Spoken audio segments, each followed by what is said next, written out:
Hola, ¿qué tal? Mi nombre es Gerardo Vecilla, soy licenciado en Administración de Empresas y trabajo en la industria automotriz. Mi puesto conlleva mucha responsabilidad y estrés, por lo que ha contribuido notablemente en una condición que muchos la conocen como bruxismo.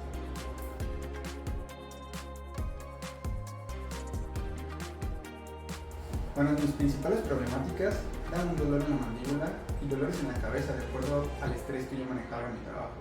Por las mañanas también sentía mucho estrés o la tensión en la mandíbula, por lo que me recomendaron el tratamiento para el bruxismo.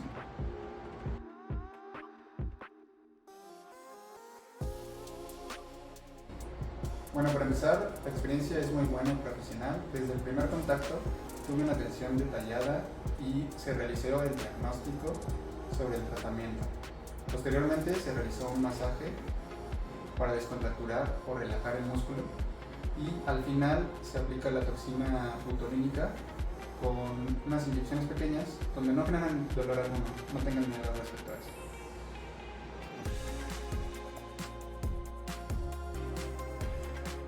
Aquellas personas que tienen mucho estrés, yo recomendaría bastante este proceso, ya que no es invasivo, no duele y aparte te genera una relajación en toda la cara realmente, no solo en la mandíbula, también en estas zonas de cuando se genera mucho estrés.